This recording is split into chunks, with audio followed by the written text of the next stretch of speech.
Mongameli we-ANC Mnumzana Cyril Ramaphosa uthi iziphumo zonyulo ziubeke phansi kwemeko enzima lo mbutho. Uthethe oku ngethi bevula ilighodla esigqiba esiphezulu salo mbutho eBoksburg kwiMpumalanga. Kubhubha abantu ababini kwingozi ehle kuhola wendlela N2 eMthatha kwiphondo laseMpuma Koloni. Sinamkele kwindaba zethu ngokuhlwanje andambe ndodwa ndamba nophumza sikhumba noyitoliki yolumi lwezandla Botani Mzontsundu. Mongameli Cyril Ramaphosa uvule ngokusesikweni intlanganiso yebhunga eliphezulu le-ANC kulandela indibano yesigqiba esiphezulu salo mbutho kwiintsuku ezintathu ezidlulileyo nalapho bekushukuxwa iziphumo zonyulo ezingancumisiyo kwanenkxalabo ngomgaqo-nkqubo osekwe ngaphantsi korhulumente wobumbano. Iinjongo zale ndibano elirhutla kukuzama ukugwadla amaqhinga okuvuselela isidima se-ANC njengoko ingaqhubanga kakuhle kunyulo likazwelonke. Evula intlanganiso yebhunga eliphezulu le-ANC namhlanje, umongameli Cyril Ramaphosa uthe ukungaqhubi kakuhle kunyulo likazwelonke kube sisifundo ngaphaya kokoyiswa. The first fundamental decision we took was to accept the outcome of the elections with great humility on our part. We accepted that the people of South Africa made it clear that they are impatient with political bickering and endless blame game among politicians and political parties. The people of South Africa want us to put their needs, their interests and aspirations first, and they want us to work together for the sake of our country. Kananjalo ukwathe ukulungisa iziphene zabo bengumbutho bathabathe isigqibo sokunika ingqwalasela imandla komasipala.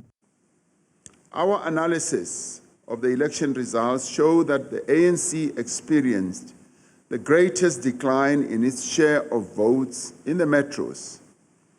The instability, dysfunction and poor performance of metros like Johannesburg, Tshwane, Ekurhuleni, eThekwini, and Buffalo City are clearly reflected in the election results.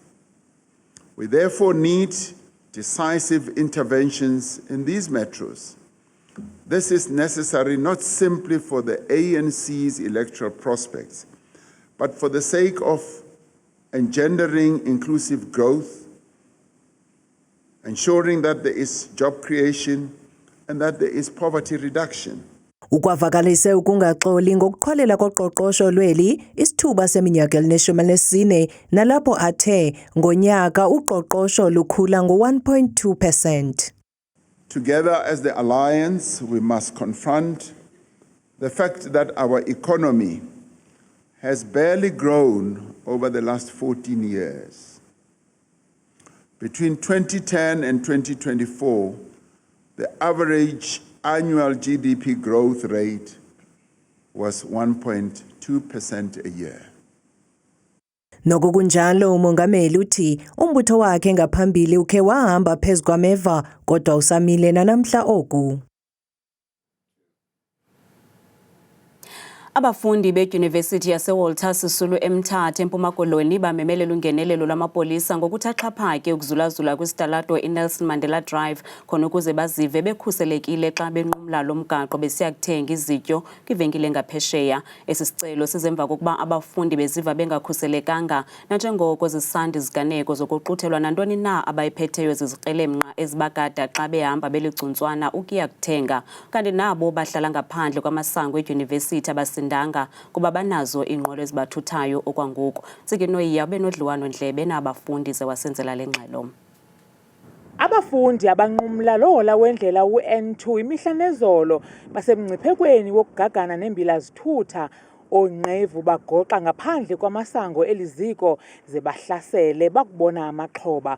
Usibusiso Gogoba nogxa wakhe basinda ngokulambisa sele bezenzile izinyanzeliso ozungulichele. Bekule viki pheleyo ngolwesithathu pha amaxesha pha ngo-9 ndisuka apha eMyezo sizothenga isonka ndihamba ke netshomi yam. Xa siwela indlela siyapha kwela cala la sifika ngakweza phale zimhlophe ezipha kwela cala. Kukhona ke amanye amajita ayi-3 avele eza apha phambi kwethu. Omnye wabo wavele wavala indlela wathi igaba tata ndithi yebo mfweni ntoni igaba ntoni leyo athi lo mntu ifowuni ndithi ifowuni yam then ke ngoyitshomi yami vele yabaleka ke ngoyona endashiyeka ndedwa abethatha imela hayi ndaqonda hayi nama kusekho nto ndiyimeleke ngoba hayi nam ndabaleka kube iifowuni zethu zisindile kanjalo.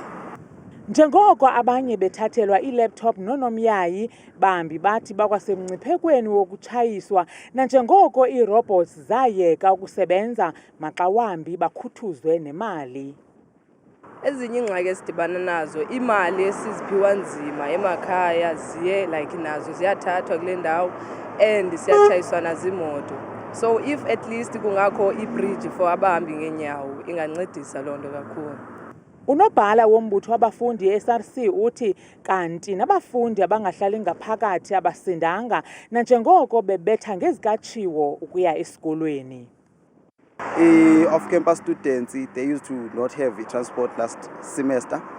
That also contributed to inansingana ukubana bengakhuseleki babe vulnerable to robbery just because they used to walk from residences zabo to a campus na apha eMears. Idyunivesithi ithi bingenalwazi lwezi ziganeko nanjengoko zisenzeka ngaphaya kwamasango ayo yaye ngamapolisa ajongene nokhuseleko gabalala. Noxa nje unobhala wombutho wabafundi kule dyunivesithi esithi bengabafundi bayibulela into yokuncedwa ngoonogada bedyunivesithi ukubahlangula xa behlaselwa ngoonqevu, kodwa bakulangazelela nangakumbi ukubonakala kwamapolisa kuloo hola wendlela iNelson Mandela Drive ukuqinisa ukhuseleko nangakumbi. Kwiindaba zethu kuChannel 163 oziphathelwa Newsroom Africa, ndinguNtsiki Noyiya eMthatha. Iintsapho ezingama-50 zimemelela kuluntu ukuba luphose esivivaneni emva kokulahlekelwa into yonke ngenxa yomlilo ohlasele isakhiwo sabo eZamdela kwiphondo laseFreyistata. Ukanti ngabantu ababini ababhubhe kule ntlekele, umrhanelwa obangele lo mlilo uselugcinweni lamapolisa. Abahlali baseSasolburg bacholachola impahla zabo ezisinde ekutsheni emva kokuba umlilo utshabalalise amakhaya wabo. Le ntlekele yenzeke ngobusuku bangoLwesihlanu xa kanye abahlali belungiselela ukulala. Iingxelo zithi isibini esithandanayo siye sanengxabano ngobusuku. Umlilo uqhambuke kule ndlu yezithandani watshisa esi sakhiwo. Into enzeke lapha namantliziyo amsoloko sibuhlungu. Ngiyazibuza enhle kwenzakale ini. Ngoba ngithe bangifika ngene endlini. Kwavela uMantolo lasamemeza. Ngathi kuyasha endlini. Kunabantu abayi2 ngaphakathi. Oyi1 uphume ngefastela. Wasala omunye ngaphakathi endlini. Sangena sazama ukucima, sahluleka lo moya waphuma ngefastela sasha vela sakhala. Liqaqobana nje labahlali eliyelakwazi ukuphuma libaleke ngethuba saqala lomlilo. Logama abahlala abaninzi bengakwazanga ukuphuma kwangethuba. Usapho lakwaRhadebe luphulukene namalungu amabini osapho. Abantu abaningi basakhona ukuphuma ezindlini baphuma sibabalekele elinye iside. Kanti bazofika ngale bawe into sehleleke beyifubeni. Umfazi wami ukhona lapho uyoshonile nomntana bhuti wakhe. Yibo laba ayi2 abashonile. Abantwana babaphose ngamafastela. Baphuka lo mama uphukile usesibhedlela. Sithetha nje onke amaxhoba walomlilo awana ndawo yokufihla inhloko ngoku. I think the key thing for the affected families right now is to get emergency shelter for them, get water, and all the necessities, things like sanitary pads, blankets, the basics. Because, I mean, these people don't know where they're going to sleep today. You know, they don't know where the next meal is coming from. But we've been in touch with different sectors of government trying to assist. But as you know, the wheels of government take a while before they could turn. Esi sakhiwo ke sisagcinwe njengendawo yentlekele. Abahlali abangenandawo zokuhlala baza kufakwa kwizindlu zexeshana.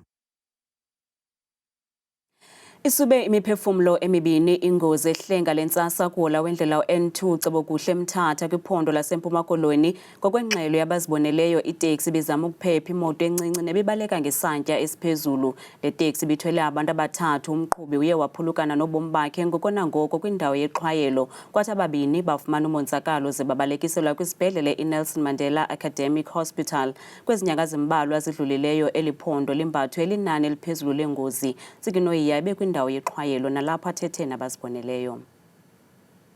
Le ngozi ehlasimlisa umzimba yenzeke ngentseni yanamhlanje ngokwengxelo yabaziboneleyo ezi moto zimbini, imoto encinane kunye nohlobo lweteksi nemoto yehlobo lweteksi zinqubene kwengozi zegusha. Bobabini abaqhubi baswelekele kwindawo yeqhwayela. Kodwa ke oziboneleyo utata uIsaac Lucheku walapha kwaPayne uyasichazela akubonileyo. Ndivele ngesithonga nje ndiphaqelele ndaze ke ndayezobona ndifike sekumnjena kwabantu abaswelekileyo sekumkane ambulance kuba bendithe qelele. Ukanti ke isebe lezothutho limanqadanqada ngoku liqokelela zonke iinkcukacha eziphathelene neengozi zendlela ezithe zasiba umphefumlo kweli phondo kwezi nyanga zimbalwa zigqithileyo. Iqondo lokusweleka kwabantu ezindleleni liyaphazamisa ngolona hlobo. Mhlawumbe kufuneka sisikhumbuzo kumnawe ukuba ukhuseleko ezindleleni luxanduva lwethu sonke, ngoku sinendima ekufuneka siyidlalile. Ngokodwa wena unelungelo lokuba ngapha kwevili. Sizozathu umphathiswa wesebe lezothutho uMnumzana Xolile Nqathe ethe gqolo ukuhlaba ikhwelo kubasebenzisi bendlela ukuba bathi qwa ngalo lonke ixesha xa besezindleleni. We are also making that call. Simemelela kuwe ukuba udlale indima yakho ukukhuseleka ezindleleni ngalo lonke ixesha. Kwiindaba zethu kuChannel 163 osiphathelwa yiNewsroom Africa, ndinguNtsiki Noyiya eMthatha. Umphathiswa wezemfundo eGauteng uMnumzana Matume Chilwane uza kusungula uphando ngezityholo zobuhlanga kwisikolo samabanga aphakamileyo iPretoria Girls High okukulandela iziphumo zenkqubo yoluleko labafundi abali-12 abafunyenwe bemsulwa emva kokunqunyanyiswa kwabo kwiveki ephelileyo. Umphathiswa wezemfundo eGauteng uMatume Chilwane uthabathe isigqibo sokusungula uphando kuphathelene nezityholo zobuhlanga kwisikolo iPretoria Girls High. Esi sigqibo silandela ukungoneliseki ingxelo yenkqubo yoluleko lwabafundi abathe bafunyanwa bemsulwa nekhutshwe yibhodi yesikolo ngoLwesihlanu. Consequently, the MEC will be launching an independent investigation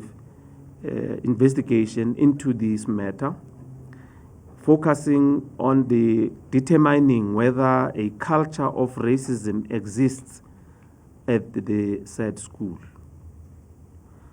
This recourse, which MEC has decided to pursue, will not investigate the 12 learners, but rather the allegations that racism exists at the school. Usomlomo welisebe uSteve Mabona ukwathe umphathiswa umemelela kwabo banentshisakalo yokuthabatha amanyathelo abucala ukuba bangaphazamisa abafundi ngeli xesha lonyaka kwizifundo zabo. The MEC has emphasized that the department remains dedicated to ensuring a safe and inclusive environment for all learners, and called upon all concerned stakeholders to allow the school to continue with learning and teaching, as this is a critical time where the examination program is forging ahead, and the disruptions will not be assisting the department, as it were. Ngelixa umbutho iSave South Africa Civic Movement uzixeke kabukhali eziziphumo ngelithi azijongani ngqo nomba uphakanyisiweyo yaye oko kukunyevulela izikhalazo zabafundi abachaphazelekayo. We are not happy with the outcome. We strongly condemn this outcome simply because it does not address what actually happened. It's a call. It calls for concern, because now you are basically saying these kids, they must never ever complain about issues of racism at Girls High School. Lumbutho ke umemelela kwisebe lezemfundo ukuba liphengulule zonke inkalo ukubhensisa intsusa yezikhalazo yaye lingafihli makhuba kulinyiwe. Iziko lamanqindi iKhayelitsha Boxing Academy nelasungulwa ngo-1985 lithi lijonge kuba likhaya lomdlalo amanqindi kwanokuba luphawu lwenguqu nethemba kwiphondo laseNtshona Koloni. Eli ziko nelingenzi nzuzo lijolise ekususeni abantu abatsha esitalatweni. Eli ziko lamanqindi lasungulwa ngamagqala wamanqindi asekuhlaleni ngeenjongo zokufihla ulutsha lungagaxeleki kwizenzo zolwaphulo mthetho kule lokishi yaseKhayelitsha. iKhayelitsha Boxing Academy yaqala ngo-1985. Iqalwa ke zinkonde zalapha ekhaya. otshintsha amaphasa awuname yena mhlambi okwangoku uqala kwabo le Boxing Academy bayiqaliswe ngenjongo zokuba bafuna ukulwa ubundlobongela okwenzeka apha eKhayelitsha, bafuna ukwakha ikhaya apho abantwana uso bangabalekela kulo xa befuna mhlawumbi xa bebona ngathi kunzima ngaphandle. Abanye babafundi kweli ziko baye bafumana ithuba lokuqhubeka nezifundo zabo ngenxa yengqeqesho nenkxaso abathe bayizuza kweli ziko. Mention nje mna myself, dimension uAsemahle, dimension noLunga, dimension noOlivia. Siqale apha kule Boxing Academy. Now we are saqhubekeka from kuyo sa university yabo. Siqhutywa by le Boxing Academy. Ufika to university we completed our studies. We saya beyond that senza sure kuba siyaphangela. Noxa ezintatsheli zangomso ziye zakwazi ukufikelela kwitumente yelizwe eSouth African National Boxing Organisation, ukunqongophala kwenkxaso mali kusengumngeni. Isanabo Boxing, that is where the provinces get to compete. So the finalists from Eastern Cape, KZN, all the provinces, they get to meet there and compete. So now, into yenzekileyo ngusifumaniseke ukuba thina eziyi-Nantsike Western Cape akukho funding ezawusuka from ku-Department of Sport to assist us. Nangona eliziko linceda ulutsha kodwa kuninzi kufuneka kwenziwe ukuqinisekisa ukuba abo bazifihla kulo bayalifumana uncedo oluzaqinisekisa ikamva eliqaqambileyo. I used to fight at school, but then after I joined boxing, the coach would tell me fights, I should avoid fights. So boxing really helped me. The thing that hurts me the most is because like we train a lot at gym, we put dedication, we put hard work, but I did mention that transport, like, it is inefficient, meaning when there's a tournament of the province, not all of us are able to go. So particular boxers are able to go. So that hurts for other boxers, being putting that hard work, and then later, last minute, you hear that you won't be able to go. So like, what I wish is that my team will get transport, will get resources. iKhayelitsha Boxing Academy ithi ifuna ukuzibona ivelisa iimbethi manqindi eziphuma izandla kweli. Masiphasa amehlo kwimozulu nesiphathelwe ngithabile Makhaphela.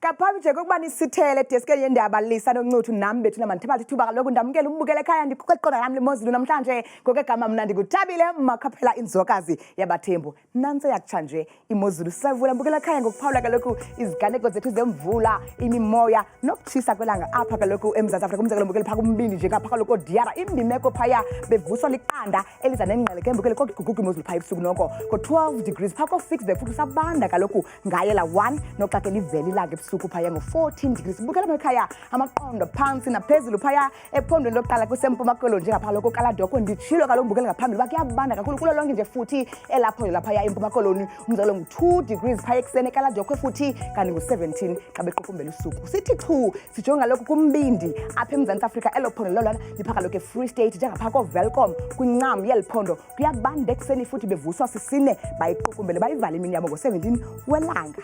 Nansi kaloku imozulu phaya ephondweni laseNtshona Koloni ngomso njengapha kaloku koWorcester ekuseni bevuka nje ngesithandathu esiphele kamandi mbukela kuthiwa phaya umoya uyabhudla kakhulu uhamba nengqele ngamandla ngorhatya ngo15 degrees. Baphila ngolu hlobo phaya ephondweni laseNorthern Cape ngomso eKuruman pha bavuka kube bubanda kakhulu noko mbukele liyavela ilanga phaya xa bequkumbela bevala imini yabo ngamandla ngemva kwedinala ngo17 degrees.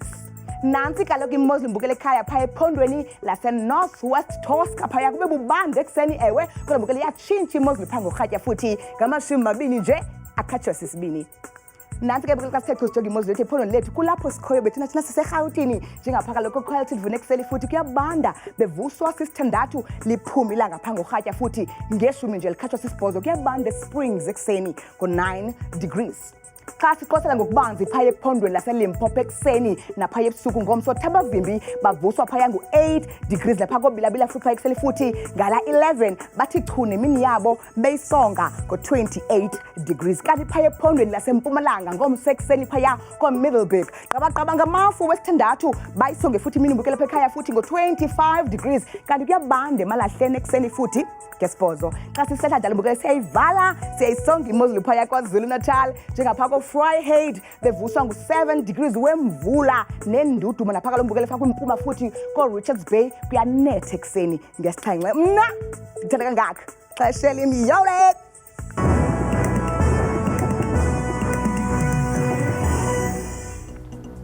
Ngawafana la manqaku namanye kwiqonga lethu le-YouTube @indabazethu163 kamnandi mawethu.